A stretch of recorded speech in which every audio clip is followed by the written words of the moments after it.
In the last video, we talked about doing a full appraisal to establish if we still had a viable proposition. So assuming now that we have a viable proposition, we want to go back to the landowner and negotiate the deal. However, before that, we also want to make sure that we structure this legally so as that we are safeguarding our interests and mitigating our risk. For the most part, you are looking at land that doesn't have planning permission, and therefore your next project after having negotiated a successful deal with the landowner is to be able to apply for that planning permission. But what happens if you don't get the planning permission? Because after all, planning permission is a subjective thing.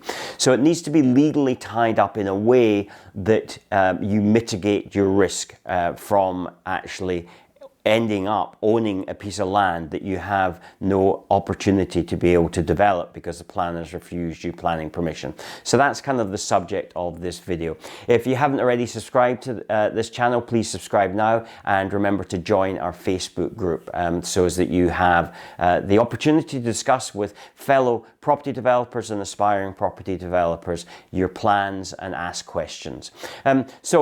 As I said, you might not get planning permission, and so therefore you've got to be able to mitigate your risk. So there's three main areas where you can do that. If you put an offer in, it should always be subject to you gaining planning permission. And so therefore, if you don't gain the planning permission, you're not obligated to purchase that piece of land. Now, part of the problem is that you are going to spend some money to be able to assess that because you're going to have to put in, you're going to have somebody submit the planning permission, you're going to have somebody draw it up. You can theoretically do it yourself, but in fact you probably want to be engaging the services of a town planning consultant, and we'll talk about that in a later video why you might want to do that. But so you're going to spend some money. There is application fees as well, depending on how many houses you're looking to put on that site. There'll be a multiple of those application fees, and so therefore you are going to spend some money. And you want to make sure also that you get paid for doing that. Now, of course, if the planning permission is not successful, how are you going to get paid? Well, the truth is you're not. But what you do is you build in that cost to every application that you make. And so therefore, that cost is built into each application. Those are successful, pay for those that are unsuccessful. But generally, if you've done the process properly, and we'll talk about that later on, as I said, in another video, then you more and more cases you're actually going to get the planning permission coming through. In fact, in my respect, I've always had successful outcomes to planning permissions because I've done it in the right way.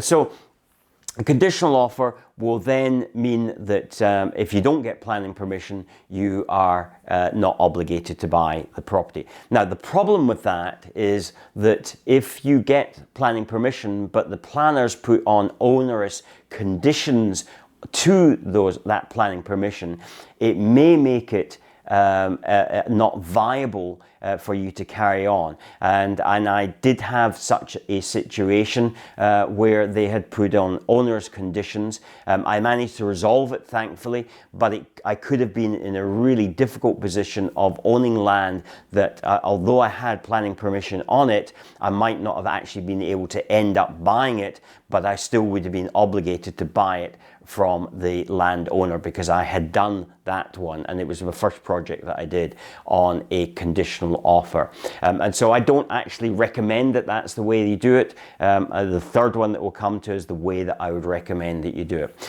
The second way is where perhaps as part of the negotiation, the landowner wants to be involved in this in much more way, and you might be doing some sort of like joint venture to build it out, or you may not actually want to build out the site at all once you've gained planning, but or maybe you don't have the funds to do it, or for whatever reason you decide that yes, it's a viable opportunity, but it's not something that you really want to do. Or maybe it's an opportunity that further down the road when you've been developing for a while and it's a smaller site that you're no longer interested in, you've moved to larger sites, but you still realize that there's some some potential here. This could be where somebody didn't want to move forward and maybe came back to you a couple of years later and said, oh, actually, I'm quite interested in doing this deal now. So there's all sorts of reasons why you might do this. But the promotion agreement essentially is where you're looking to do the donkey work, get the planning in place, and then you're going to sell the land on with the permissions in place, and you're going to agree with the landowner a profit split on the amount of money that you're able to raise from selling that. And then we come to the third one, which is my preferred option, which is an option agreement. Now, an option agreement is simply where you lay out the terms on how you're going to buy this particular piece of land, and you can put in whatever terms you want. Obviously, that's down to negotiation with the landowner, but once you've agreed the terms of that option agreement, you're then able to legally bind them into not selling that land for a specific period of time. I recommend 3 to 5 years that you take out the option agreement. They are then obligated from not selling that. In other words, legally they're not allowed to sell that piece of land during that period of time. But the caveat and benefit to you is that should the planners put some onerous conditions on it, or market conditions change, or for whatever reason that you decide you don't want to go ahead with this, you're able to get out of it without being obligated to buy it. And so you're able to then release the option agreement to the landowner. They then get the right to sell the land back, and you are able to walk away. Yes, it's cost you some money, and that's why I talked initially about how you need to build that profit into each planning application that you submit, and so that you share the profit of the land uplift with the landowner. So that's kind of how that works. Incidentally, if you are interested at all in getting into property development, we have a quiz, or perhaps you are a developer already. Test your knowledge with this quiz. There's 21 questions that you can ask, and this gives you the opportunity to understand perhaps where you've got some good knowledge, but also where you may have some knowledge gaps. If you haven't already subscribed to this channel, please subscribe now, and remember to join our group, Property Development UK, Facebook group, should I say. So in the next video, we're going to talk about negotiating with the landowner. When that's published, that video will be here.